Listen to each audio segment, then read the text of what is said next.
اعوذ باللہ من الشیطان الرجیم بسم اللہ الرحمن الرحیم۔ سورۃ الانفطار، وہاں آپ نے دیکھا تھا کہ 13 آیات آئی تھی کہ جن میں قیامت سے قریب کے واقعات کا تذکرہ تھا، اور اس کے بعد آیت آئی تھی علمت نفس ما احضرت۔ یہاں اس کو مختصر کیا ہے اور 4 آیات کے اندر، لیکن اس کے بعد علمت نفس ما قدمت واخرت، اس کی وضاحت، اور جو نتیجہ نکلے گا سورہ تکویر میں وہ نہیں تھا کہ کیا نتیجہ نکلے گا، بلکہ یہ کہ کدھر جا رہے ہو، ادھر جا رہے ہو یا ادھر جا رہے ہو۔ لیکن سورہ انفطار میں وہ دونوں کے نتیجے بیان کر دیے جائیں گے کہ ادھر جاؤ گے تو کہاں پہنچو گے، ادھر جاؤ گے تو کہاں جاؤ گے۔ بسم اللہ الرحمن الرحیم۔ اذا السماء انفطرت، جب آسمان پھٹ جائے گا۔ وَإِذَا الْكَوَاكِبُ انتَثَرَتْ، اور جب کہ تارے بکھر جائیں گے، جھڑ جائیں گے۔ وَإِذَا الْبِحَارُ فُجِّرَتْ، اور جب سمندروں میں ابال آ جائے گا۔ وَإِذَا الْقُبُورُ بُعْثِرَتْ، اور جب قبریں تلپٹ کر دی جائیں گی۔ عَلِمَتْ نَفْسٌ مَا قَدَّمَتْ وَأَخَّرَتْ، ہر جان جان لے گی کہ اس نے کیا آگے بھیجا، کیا پیچھے چھوڑا، یا کس شے کو آگے کیا، کس کو پیچھے کیا۔ یہ دونوں الفاظ یہاں سمجھ لیجئے، بعد میں بھی آئیں گے۔ یہ ایک ہے کس شے کو آگے بھیجا، کس شے کو پیچھے چھوڑا، یہ ہم پہلے بھی پڑھ چکے ہیں۔ ایک یہ ہے کہ دنیا میں انسان کا ہر طرز عمل جو ہے وہ 2 چیزوں کے درمیان طے کرتا ہے کہ اس میں سے کس کو میں پرائرٹی نمبر 1 دوں، کس کو پرائرٹی نمبر 2 دوں۔ جس کو پرائرٹی نمبر 1 دی ہے، ترجیح نمبر 1، وہ ہے جس کو اس نے آگے کیا۔ جو ترجیح 2 میں رکھا وہ ہے جو پیچھے کیا۔ بس یہی سارا معاملہ ہے کہ تم نے آخرت کو ترجیح اول دی ہے یا دنیا کو، کس کو مقدم رکھا، کس کو مؤخر۔ ایک راستہ یہ ہے کہ میرا مطلوب تو ہے آخرت، دنیا جتنی مل جائے نہ ملے تو بھی کوئی بات نہیں۔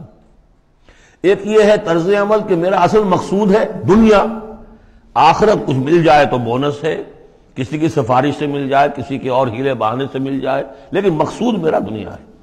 تو بما قدمت واخرت، کیا آگے کیا، کیا پیچھے کیا، یا کیا آگے بھیجا، کیا پیچھے چھوڑا۔ یا ایھا الانسان ما غرک بربک الکریم، اے انسان تجھے کس شخص نے دھوکے میں مبتلا کر دیا ہے اپنے رب کریم پر۔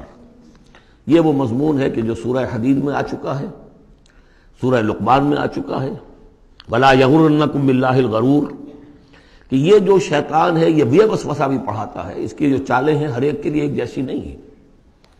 کسی کو یہ ہے کہ کسی فرض سے روکنے کے لیے نفل میں لگا دے گا، تم نفل کاموں میں لگے رہو، مجھے اونچی عبادت ہے، تقرب اللہ حاصل ہو جائے گا، فرائض سے کنارہ کشی ہو جائے گی۔ کہاں یہ اقامت دین اور کہاں یہ فرائض دینی چھوڑو، آپ تو بس ذکر کیا کرو اور تہجد پڑھا کرو، رات کو جاگا کرو، بس یہ ہے اصل۔ لیکن تو فرض سے غافل کر کے اگر نوافل میں لگایا، بیڑا غرق کر دیا۔ تو اسی طریقے سے یہ اس کی ایک چال ہے۔ اللہ تو بڑا غفور ہے، بڑا رحیم ہے، یہ کیا چھوٹی چھوٹی باتوں پر وہ پکڑے گا، خام خواہ تمہیں خیال ہے وہ اتنا کوئی خوردہ گیر نہیں ہے۔ اللہ بڑا غفور ہے، کریم ہے، رحیم ہے۔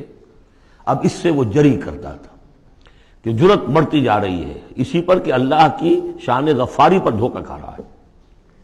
یا ایھا الانسان ما غرک بربک الکریم، کس چیز نے تجھے دھوکے میں ڈال دیا ہے اپنے رب کریم کے بارے میں۔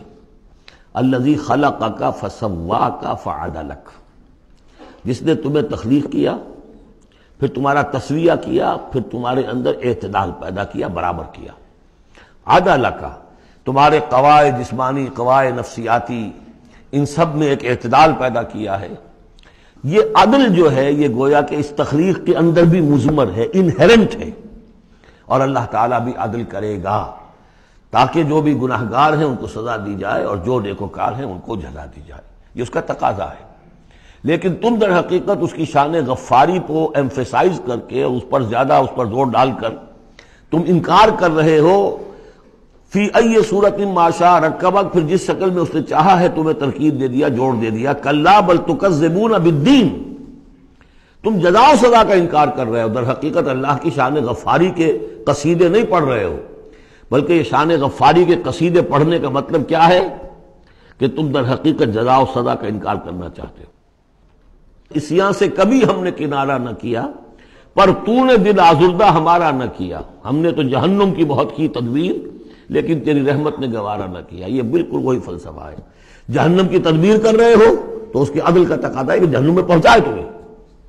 یہ دھوکہ دے رہے ہو اپنے آپ کو، اس کے جزا و سزا، اس کے عدل کا انکار کر رہے ہو۔ یہ ہے اصل میں صورتحال کی جو سمجھ لینے کی ضرورت ہے کہ اس نے تمہیں بنایا، اس کا تسویہ کیا، اس میں عدل پیدا کیا، توازن پیدا کیا، پھر تمہیں جس طرح چاہا جوڑ دیا۔ کسی کی ناک بڑی بنا دی، کسی کی آنکھیں بڑی بڑی بنا دی، جو چاہا اس نے کیا۔ آپ نے اپنے فیچرز خود تو چوز نہیں کیے ہیں کہ اپنی مرضی کے مطابق بنا دیے گئے ہیں، آپ کی مرضی کے مطابق۔ ہاں، حضرت حسان ابن ثابت نے کہا ہے حضور کے بارے میں کہ کأنک خلقت کما تشاء، اے نبی ایسے معلوم ہوتا ہے کہ آپ کو تو پیدا کیا گیا جیسا کہ آپ نے چاہا۔ آپ کا حسن جو ہے وہ اپنی جگہ پر ایک شے تھی، وہ ایک اعجازی صورت ہے۔ ظاہر بات ہے انسانوں کو جو بھی ملتا ہے وہ تو اپنا، اس کے ان کا چوائس کوئی نہیں۔ فی ای صورت ما شاء رکبک، مختلف اجزاء کو جس صورت میں چاہ جوڑ دیا۔ کلا بل تکذبون بالدین، اصل بات کیا ہے کہ تم جزا و سزا کا اور عدل کا انکار کر رہے ہو۔ وَإِنَّ عَلَيْكُمْ لَحَافِظِينَ، جبکہ ہم نے تمہارے اوپر محافظ فرشتے بھیجے ہوئے ہیں۔ یہ تو پھر سب ایکسرسائز ان فیوٹیلٹی ہوئی۔ کائے کو ہم نے فرشتے بھیجے؟ خامخواہ کو دو دو سنتری تمہارے ساتھ ہم نے بٹھا رکھے کائے کے لیے؟ اگر جزا نہیں، سزا نہیں، پکڑ نہیں، محاسبہ نہیں، کچھ نہیں، تو یہ کیا ہے؟ ہم نے کاہے کے لیے کیا؟ وَإِنَّ عَلَيْكُمْ لَحَافِظِينَ كِرَامًا كَاتِبِينَ، وہ بڑے باعزت فرشتے جو لکھ رہے ہیں، يَعْلَمُونَ مَا تَفْعَلُونَ، جو جانتے ہیں جو کچھ تم کر رہے ہو۔ یہ چیز اللہ نے پھر کاہے کے لیے کی؟ یہ سب جیسا کہ میں نے کہا ایکسرسائز ان فیوٹیلٹی ہے، یہ تو عبث ہے، کار عبث، اور اللہ تعالیٰ کوئی کار عبث بیکار نہیں کرتا۔ تو نتائج نکلیں گے۔ نتائج کیا ہیں؟ ان الابرار لفی نعیم، نیکوکار اللہ کے وفادار بندے وہ ہوں گے نعمتوں میں۔ وَإِنَّ الْفُجَّارَ لَفِي جَحِيمٍ، اور جو فاسق و فاجر ہوں گے، جو کہ اپنی نفس کی شہوات و خواہشات کے بندے بن گئے ہوں گے، لفی جہیم، وہ جہنم میں ہوں گے۔ یصلونہا یوم الدین، داخل ہوں گے اس میں یوم الدین کو، جزا و سزا کے فیصلے کا دن۔ وما ہم عنہا بغائبین، پھر وہ وہاں سے کہیں جا نہیں سکیں گے، غائب نہیں ہو سکیں گے، وہاں سے نکلنے کا کوئی سوال نہیں، وہاں سے بھاگ جانے کی کوئی جگہ نہیں۔ وما ادراک ما یوم الدین، اور تمہیں کچھ پتا ہے، کسی نے کچھ بتایا ہے یوم الدین کیا ہے؟ ثم ما ادراک ما یوم الدین، پھر تمہیں کچھ اندازہ ہوا ہے کہ یوم الدین کیا ہے؟ یوم لا تملک نفس لنفس شیئا والامر یومئذ للہ، جب کسی جان کو کسی دوسری جان کے لیے کوئی اختیار حاصل نہیں ہوگا،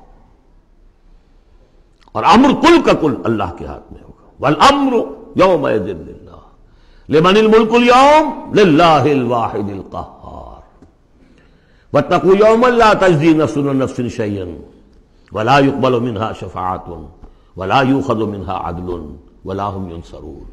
وہ دن جانتے ہو، وہ دن وما ادراک ما یوم الدین ثم ما ادراک ما یوم الدین یوم لا تملک نفس لنفس شیئا والامر یومئذ للہ۔ صدق اللہ العظیم۔